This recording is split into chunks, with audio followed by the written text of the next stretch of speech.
안녕하세요. 유튜브 채널 세상 속의 제자도 구독자 여러분 반갑습니다. 기분 좋은 새 아침이 밝았네요. 오늘 여러분과 함께 나눌 이야기는요. 우리 삶에서 어쩌면 가장 갈망하는 것일지도 모르는 바로 기쁨에 관한 이야기입니다. 특별히 헨리 블랙커비 목사님의 아주 유명한 묵상집이죠. 하나님을 경험하는 삶 365. 이 책을 통해서요. 참 기쁨이 과연 무엇인지 좀 깊이 탐구해보는 시간을 갖겠습니다.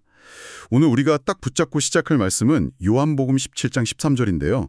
예수님께서 십자가를 앞두고 제자들을 위해 그리고 또 오늘을 살아가는 바로 우리들을 위해 이렇게 기도하신 내용이에요. 이제 나는 아버지께로 갑니다. 내가 세상에서 이것을 아뢰는 것은 내 기쁨이 그들 속에 차고 넘치게 하려는 것입니다. 와, 예수님 자신의 기쁨이 우리 안에 가득하기를 바라신다는 이 간절한 기도. 여기서부터 오늘 이야기를 좀 풀어가 볼까요? 네, 그렇습니다. 예수님의 기쁨이 우리 안에 그냥 있는 정도가 아니라 차고 넘치게 하려 하신다는 이 표현이 정말 강력하게 다가옵니다. 뭐랄까, 단순히 조금 기뻤으면 좋겠다 이 정도가 아니라 아주 충만해서 흘러넘치는 그런 상태를 원하셨다는 거겠죠? 오늘 저희가 이 묵상집을 길잡이 삼아서 예수님의 말씀하신 바로 그 기쁨의 정체가 도대체 무엇인지, 그리고 그게 어디서부터 흘러나오는 건지, 또 어떻게 우리 삶 속에서 정말 실제가 될 수 있는 건지 한번 차근차근 살펴보려고 합니다. 좋습니다. 예수님의 기쁨이 우리 안에 충만하다. 상상만 해도 가슴이 좀 벅차오르는데요. 이 묵상집에서는 그 기쁨의 열쇠를 다른 데서 찾는 게 아니라 바로 우리가 누구인지 깨닫는 것. 그러니까 우리의 정체성에서 찾고 있더라고요. 제자들이 자신들의 그 새로운 신분, 정체성을 깨달았을 때 비로소 기쁨이 충만해졌다. 이렇게 설명을 하는데요. 이 정체성이라는 키워드, 이게 오늘 이야기의 아주 핵심 줄기가 될 것 같습니다. 네, 정확히 보셨습니다. 정체성이야말로 이 참 기쁨을 이해하는 가장 중요한 출발점이라고 할 수 있습니다. 블랙커비 목사님은 이 묵상집에서 우리가 그리스도 안에서 과연 어떤 존재로 변화되었는지를 깨닫는 게 정말 중요하다고 강조하고 있어요. 크게 보면 한 세 가지 측면에서 우리의 새로운 정체성을 좀 조명해 볼 수 있을 것 같은데요. 첫째는 우리가 더 이상 그냥 죄의 노예 상태에 머물러 있는 존재가 아니라 하나님의 자녀가 되었다는 사실입니다. 로마서 8장 16절 17절 말씀처럼 말이죠. 성령께서 친히 우리 영과 더불어 우리가 하나님의 자녀인 것을 증언해 주신다고 하잖아요. 근데 그냥 자녀일 뿐만 아니라 상속자, 그러니까 그리스도와 함께한 상속자라는 정말 엄청난 신분을 얻게 되었다는 거죠. 와, 하나님의 자녀, 그리고 상속자라니. 우리가 세상을 살다 보면 사실은 때로는 스스로가 너무 작고 부족하게 느껴질 때가 정말 많잖아요. 그렇죠. 맞아요. 그런데 우리의 진짜 신분이 하나님의 상속자다.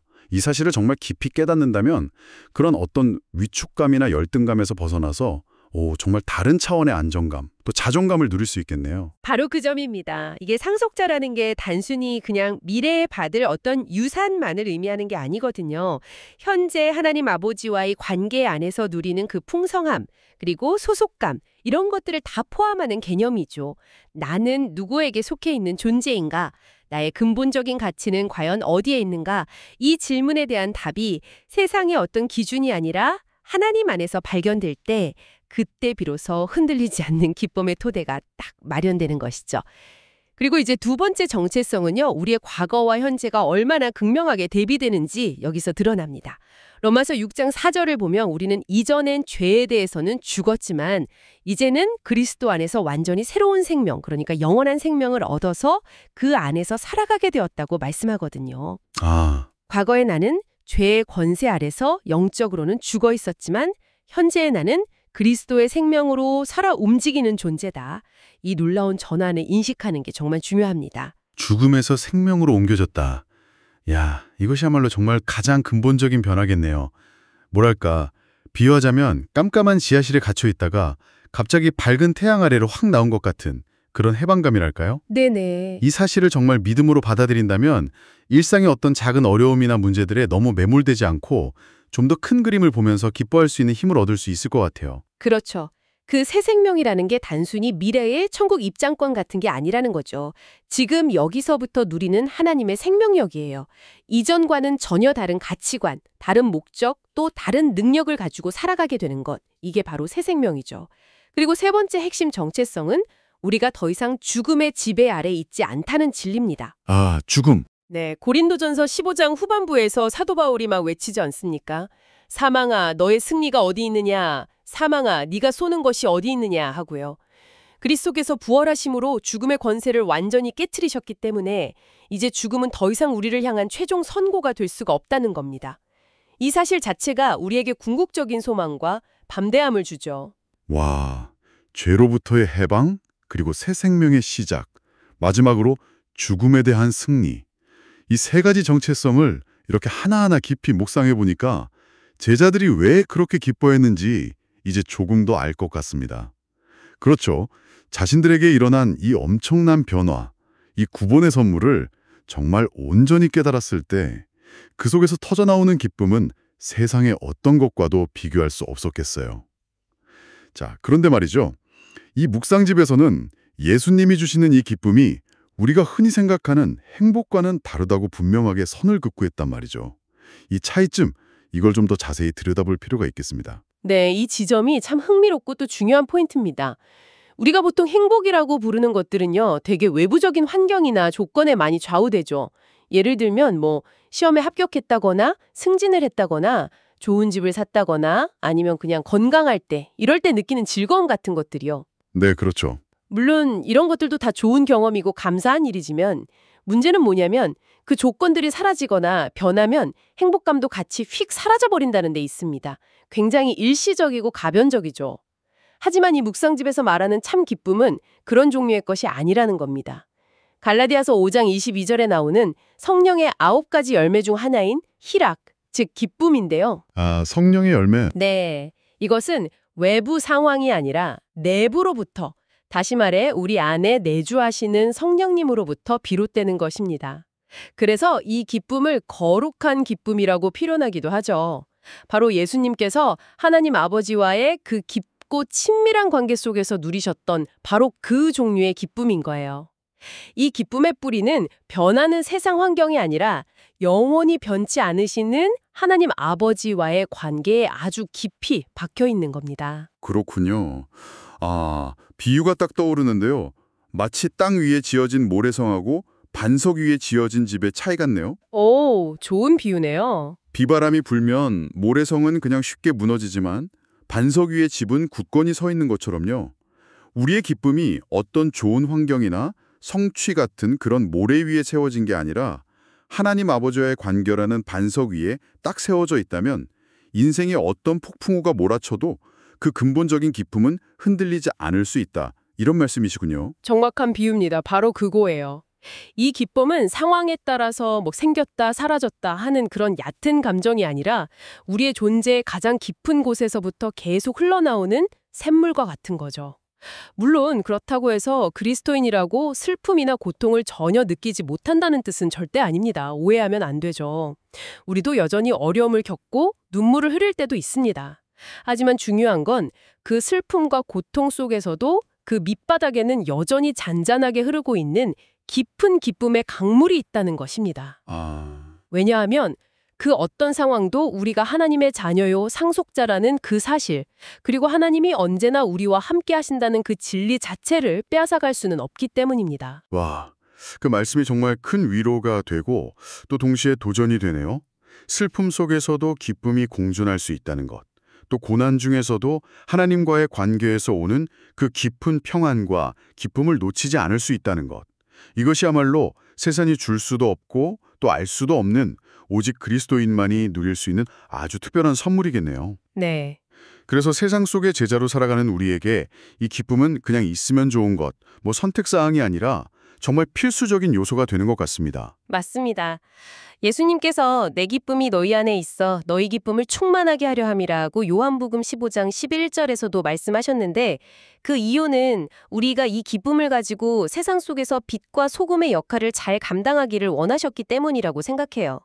어떻게 보면 기쁨 없는 그리스도인은 마치 연료 없는 자동차와 같아서 세상을 향해 나아갈 그 동력을 잃기 쉽습니다. 반대로 우리 안에 이 참 기쁨이 충만할 때 우리를 어려운 상황 속에서도 소망을 잃지 않고 또 다른 사람들에게 그리스도의 사랑과 생명력을 전하는 귀한 통로가 될 수 있는 거죠. 자, 그럼 이 모든 내용을 한번 종합해 볼 때 이 묵상집이 오늘 우리에게 던지는 가장 중요한 메시지는 뭘까요?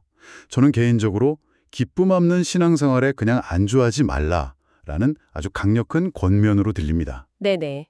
예수님께서 우리를 위해 예비하신 이 충만한 기쁨, 이 거룩하고 흔들리지 않는 기쁨이 바로 우리 각자를 위한 것임을 깨닫고 좀 더 적극적으로 누리라는 그런 초청인 셈이죠. 입니다. 아주 중요한 지적이에요.